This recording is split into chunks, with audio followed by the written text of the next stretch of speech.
सलीम साफी साहब, क्या हाल है? साफी साहब, फर्ज करें मैं किसी टीवी चैनल पर प्रोग्राम कर रहा हूं और मैंने अपने प्रोग्राम में आपके किसी साबिक घरेलू मुलाजिम या आपके किसी साबिक घरेलू ड्राइवर को बुलाया हुआ है।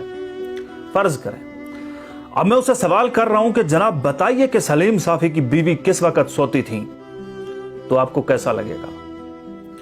मैं आपके साबिक ड्राइवर से सवाल करूं कि बताओ मुझे साफी साहब की बीवी किस किस दिन कहां कहां जाती थी, तो आपको कैसा लगेगा?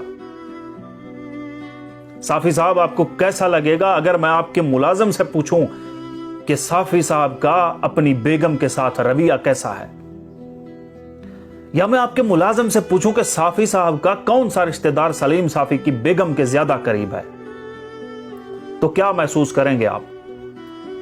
या मैं आपके मुलाजिम से पूछूं कि बताओ साफी साहब की बेगम घर में किस किस से मिलती थी, तो क्या फील करेंगे आप? या फिर आपके मुलाजिम से पूछूं कि सलीम साफी साहब की बीवी हर हफ्ते क्या पकाती थी, गोश्त कहां से आता था, सिरी पाए कब पकते थे, पाए वो कितना खाती थी, वो सिरियां कहां फेंका करती थी, तो बताओ ना कैसा लगेगा साफी साहब, बताओ ना। यकीनन आपको बेहद तकलीफ होगी, बेहद गुस्सा आएगा। क्यों?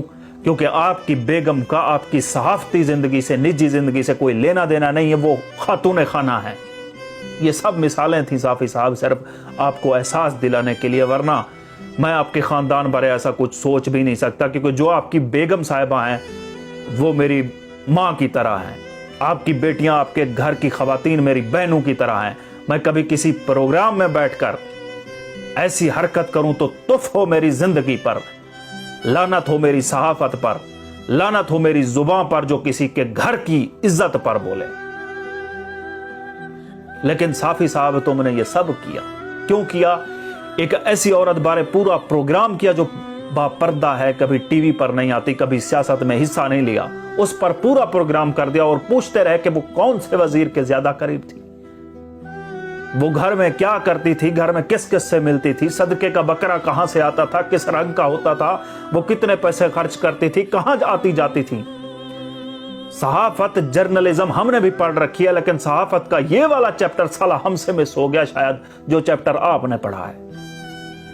अगर ये सहाफत है तो कभी उठाओ ना बिलावल हाउस के मुलाजिम के आगे सवाल कि बेनजीर किस किस से मिलती थी, कौन सा वजीर उसके ज्यादा करीब था। कभी उठाओ ना जरदारी हाउस के मुलाजिम के आगे सवाल के फरियाल तालपुर कहां कहां आती जाती थी।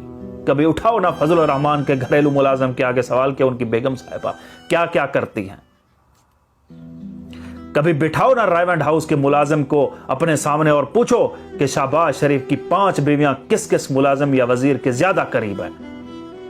पूछो ना कि मरियम नवाज की कैप्टन सफदर से शादी कैसे हुई थी। पूछो ना कभी हमजा शहबाज की दोनों बीवियां क्या करती हैं, कितना सदका देती हैं, बकरे का रंग क्या होता है वगैरह। मगर हाय अफसोस कि ये तुम नहीं कर सकते, क्योंकि ये सहाफत का हिस्सा ही नहीं है, ये सब बेशर्मी का हिस्सा है। सारी जिंदगी बताया कि इमरान खान फाशिस्ट है, इमरान खान जाबिर है। अगर इमरान खान फाशिस्ट होता ना, जिस तरह तुम लोग पिछले 5 साल से उसकी घरेलू बीवी पर जुबान दराजी करते आ रहे हो, तुम्हारी जुबानें कट चुकी होती। और जो असल फाशिस्ट हैं, जिनकी औरतें खुद सियासतदान हैं, उनके सामने तो तेरी जुबान से जायज सवाल भी नहीं निकल पाता, लेकिन घरेलू औरत पर जुबान बड़ी चल लेती है। भाई चलो, इमरान खान की बीवी उमूर चलाती थी, तो ये कौन सा सवाल है कि बकरे का रंग क्या था, सदके का गोश्त कहां जाता था, सिरियां कहां फेंकी जाती थी। ये किसी सहाफी के सवाल हो ही नहीं सकते। सहाफत के सफेद कागज पर अपने बुग़्ज़ और इनाद की स्याही फेंकना बंद करो। साफी साहब, दूसरों के घरेलू खवातीन भी उतनी ही इज्जतदार हैं जितनी आपके घर की खवातीन, जितना बिलावल और जरदारी हाउस के घर की खवातीन, जितना जाती उमरा और रायवंड के घर की खवातीन। जो आप आजकल कर रहे हो ये सहाफत नहीं है, ये जो कर रहे हो ये मोहल्ले की अनपढ़ खवातीन का काम होता है। सहाफत पर मजीद क्लासेस लें, आप मजीद फॉलो अप लें। आपको अपनी सहाफत निखारने की जरूरत है, क्योंकि किसी भी जेन्युइन सहाफी ने अगर आपकी जर्नलिज्म स्किल्स का टेस्ट ले लिया ना, तो तुम्हारे 0 आउट ऑफ 100 मार्क्स ही आपको मिल पाएंगे। वजह यही है कि जो घरेलू खवातीन के उमूर पर पूरे प्रोग्राम कर रहे हो, ये पूरी दुनिया की सहाफत में कहीं नहीं होते।